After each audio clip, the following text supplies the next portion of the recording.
बिस्मिल्लाहिर्रहमानिर्रहीम। अस्सलाम वालेकुम। मैं हूं आपका दोस्त, आपका होस्ट लतीफ़ खान यूसुफ़ज़ई। आज मैं मौजूद हूं दी नाइस स्कूल सिस्टम मुकाम चौक पर, जहां पर प्राइवेट स्कूल जो हैं उनके जो सूबाई जनरल सेक्रेटरी अमजद हुसैन साहब, उनसे हमारी मुलाकात है।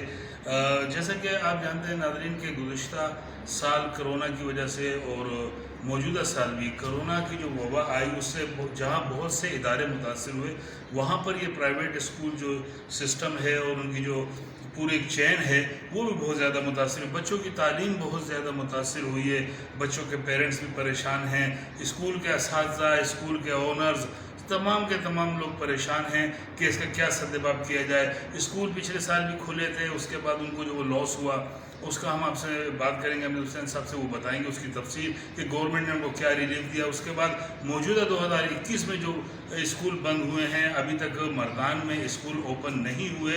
यहाँ पर ये बात काबिल ज़िक्र है कि गवर्नमेंट ने गुज़िश्ता शब ही एक नोटिफिकेशन के ज़रिए बुनेर, चारसद्दा, सवाबी, नौशहरा के स्कूल्स जो प्राइवेट और गवर्नमेंट के हैं उसको ओपन कर दिया है, लेकिन मरदान में ताहाल स्कूल बंद है। आइए आपकी मुलाकात इस दी नाइस स्कूल सिस्टम के प्रिंसिपल जो कि ओनर भी हैं और KPK के सूबाई जनरल सेक्रेटरी अमजद हुसैन साहब, उनसे आपकी मुलाकात कराते हैं, उनसे बात करते हैं कि उनको अब तक कितना लॉस हो चुका है और जो पूरे सूबे में ख़ासतौर पर मरदान में बच्चों की तालीम कितनी मुतासिर हो रही है, क्या क्या नुकसान उनको हो रहे हैं और कब तक वो एक्सपेक्टेशन रखते हैं कि स्कूल ओपन होंगे। स्कूल ओपन होने चाहिए, वक्त की ज़रूरत है, बच्चों की तालीम है वो मुतासिर हो रही है। आइए आपकी मुलाकात उनसे कराते हैं। जी अस्सलाम वालेकुम अमजद हुसैन साहब। वालेकुम सलाम। अल्हम्दुलिल्लाह सर, आपसे चूँकि इस टाइम बहुत ज़्यादा हसास मामला है और प्राइवेट स्कूल्स के साथ साथ गवर्नमेंट के स्कूल सारे कोरोना वबा की वजह से बंद हैं, हमें पहले ये बताइए कि दी नाइस स्कूल सिस्टम आपका कब कायम हुआ? सर, जिस तरह प्रोग्राम से पहले बातचीत हमारी हुई थी तो 2001 से मैंने प्राइवेट टीचिंग का आगाज़ किया था और 2010 से फिर मैंने ये दी नाइस स्कूल सिस्टम का आगाज़ किया है। तो तकरीबन इसको 11 साल हो गए। 11 साल हो गए सर। कितने स्टूडेंट्स पढ़ते हैं यहाँ पर, पढ़ते थे? इस साल 315 स्टूडेंट थे हमारे साथ। और आपके स्कूल का स्टाफ कितना है? 16 हमारे जो है वो टीचिंग स्टाफ है जी, और दो हमारे पास जो है वो वापस बॉय और ये वॉचमैन वगैरह है। सर आपकी जो ऑर्गेनाइजेशन है जी जी KPK में प्राइवेट स्कूल ऑर्गेनाइजेशन है अच्छा, इसमें कितने टोटल मर्दान से कितने स्कूल आपके मेंबर हैं? इस वक्त जो रजिस्टर्ड हमारी जो है वो 100 तक है, जिसके रजिस्टर्ड हुए हैं वो हमारे साथ उसकी रजिस्ट्रेशन है और भी हमारी कोशिश जारी है कि इसको हम और भी फाल करें। इधर मर्दान में KP में तो इसकी पोजीशन बहुत ही स्ट्रांग है। पूरे KPK में कितने स्कूल हैं?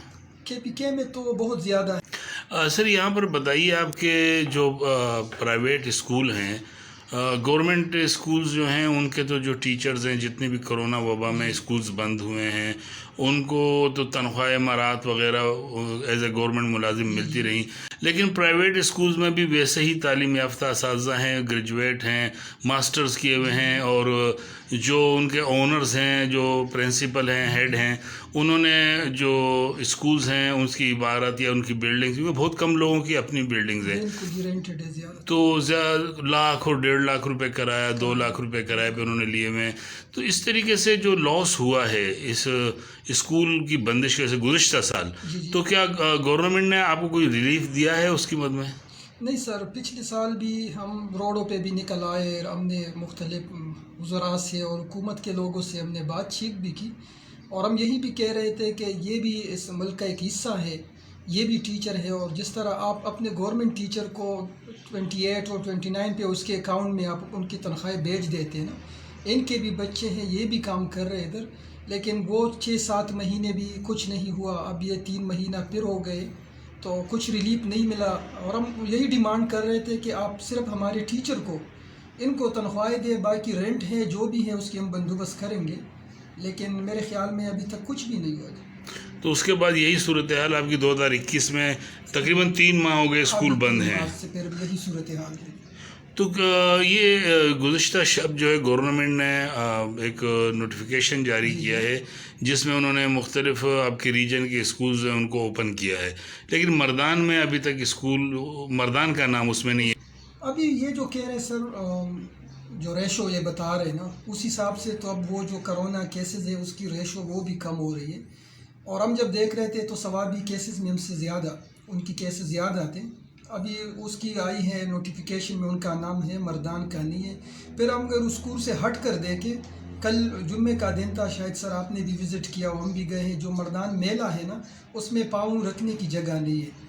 جو ہمارے شاپنگ ہال ہے وہاں پہ بری طرح رش ہے نا، تو میں کہہ رہا ہوں کہ صرف جو کرونا ہے یہ اس بچوں اور یہ جو خدمت کرنے والے لوگ ہیں صرف یہاں ہی ہے۔ پھر ہمارے ساتھ ان کا جو رویہ ہوتا ہے کہ جب اسکول ہم کھولتے ہیں تو اس میں قید و بند، اس کے ساتھ ساتھ ان کی جو رویہ ہے ان آفیسرز کا ٹیچرز کے ساتھ۔ کل بھی ہمارے ایک ٹیچر کو جیل ہوا، یعنی کہ صرف اس پہ کہ اسکول کھلا اس کو جیل ہوا، 20,000 اور 50,000 تک یہ فائن دیتے۔ یہاں جب آتے ہیں تو بات کرنے کا وہ سلیقہ نہیں ہے۔ یہ لوگ بھول گئے کہ ہم ان پوسٹوں پہ اب جو ہیں تو ان ٹیچر کی وجہ سے۔ تو میں یہی کہہ رہا ہوں کہ ہم بھی ایک حصہ ہے یہاں کہ ہم نے آپ کے ساتھ 60% بوجھ ہم نے آپ کا اٹھایا ہے، پورٹ ہی آپ نہیں اٹھا سکتے۔ وہاں پہ پنکھے نہیں ہے، وہاں پہ آپ کی سہولت نہیں ہے، وہاں سے لوگ متاثر نہیں ہے، وہ آتے ہیں یہاں فیس بھی دیتے ہیں، وہاں مفت بچوں کو پڑھا رہے ہیں، ساتھ کتابیں بھی دے رہے ہیں، پھر بھی آپ پہ اعتماد نہیں ہے نا۔ اور یہاں چھوٹی اسٹریٹ کا ایک اسکول ہوگا، ایک گھر میں قائم ہوگا، اس پہ لوگوں کا اعتماد ہے، وہ پیسے بھی دیتے پڑھاتے بھی ہیں۔ تو میں کہہ رہا ہوں کہ اس میں ہمارے جو والدین ہیں، جو ہمارے معاشرے کے لوگ ہیں، ان کو بھی سنجیدہ ہونا ہے، کیونکہ اگر یہ اسٹریٹ اسکول ختم ہو گئے، یہ چھوٹے اسکول ختم ہو گئے تو ہماری جو ریشو ہے ایجوکیشن کی وہ بہت جو ہے وہ نیچے آ گرے گی، اور پھر اس کا سنبھلنا اور غریب لوگوں کا پھر اپنے بچوں کو پڑھانا میرے خیال میں بہت مشکل ہو جائے گا۔ تقریباً وہ جو ابھی ہمارے جس طرح بات ہوئی ہے تو پر منتھ اگر ہم حساب کریں اپنی ٹیچر تنخواہ اور رینٹ کی تو تقریباً 3 لاکھ پر منتھ یہ ہمارے آتے ہیں کہ ہم ان کو ادائیگی ہم پر لازم ہوتا ہے کہ ہم یہ دے دیں رینٹ، اور یہ آپ کو دینی پڑتی ہے، جتنے تنخواہیں وغیرہ دینی ہے اس میں میری اور میرے گھر کے وہ چھوڑ دے، صرف ہمیں جو دینی پڑتی ہے اوروں کو تو 7 مہینے وہ ہو گئے اور 3 یہ 10 مہینے، تقریباً اگر ہم 3 لاکھ بھی دیں تو یہ میرے خیال میں 30 لاکھ تک یہ صرف اس اسکول کا جو ہے یہ لاس ہوا ہے اس میں۔ جہاں پر ریجن کے اور اسکولز کھلے تو اس کو بھی کھلنا چاہیے، مردان میں بھی۔ ہمارے یہاں پہ جتنے بھی ہمارے عہدیدار ہیں، جتنے بھی ہمارے بڑے ہیں اور جن کے پاس اختیار ہے کھولنے کا، تو یہی میں ان کو بتانا چاہتا ہوں کہ خدا را بچوں کا کافی وقت ضائع ہو چکا ہے، اور اب مزید اگر ہم ان کا وقت زیادہ ضائع کریں گے تو یہ بہت ان کا جو اثر ہوگا وہ بعد میں آئے گا۔ تو یہی ہم ان سے ریکویسٹ کرتے ہیں کہ ان لوگوں پہ بھی رحم کریں، ان لوگوں کی عید کیسی گزری، ان لوگوں کا رمضان کیسے گزرا، کسی نے ان ٹیچرز کا پوچھا بھی نہیں ہے نا۔ تو یہی ہم کہ اب ثوابی، بنو، چارسدہ اور نوشہرہ ان اضلاع میں کھل گئے تو پھر مردان میں کیوں نہیں؟ تو یہی ہم ان سے کہہ رہے ہیں کہ خدا را بس ابھی یہ اسکول کھول دے، اور اب یہ نہ ہو کہ آپ کل اسکول کھول دیں اور پھر گرمی کی چھٹیاں دے کر پھر اس کو بند کر دیں۔ تو میرے خیال میں یہ تو پھر بالکل پرائیویٹ اسکول کے ساتھ ایک دشمنی ہوگی، اس کو ختم کرنے کا ایک سازش ہوگا، اور میرے خیال میں اس کا نقصان جو ہے وہ ان بچوں کے، ان پیرنٹس کو، ہم سب کو پھر بھگتنا پڑے گا۔ Thank you sir. میرا نام محمد عالم ہے اور میں مردان کا رہنے والا ہوں۔ یہاں پر میرا ایک اسکول ہے بھی ابو بکر ماڈل اسکول کے نام سے، اور میں اقرا تحفظ تعلیم آرگنائزیشن کی طرف سے ڈسٹرکٹ مردان کا فائنانس سیکرٹری ہوں، اور میں حکومت وقت سے مطالبہ کرتا ہوں کہ برائے مہربانی اب یہ اسکول کالج جتنے بھی ریجنز ہیں جہاں پر کرونا کا ریشو زیادہ تھا، مثلا ثوابی، نوشہرہ، چارسدہ میں، وہاں پر اسکولز کھل گئے ہیں۔ تو خدا را اب مردان کا کیا قصور، مردان میں بھی اسکول کھول دے تاکہ بچوں کا مزید وقت ضائع نہ ہو۔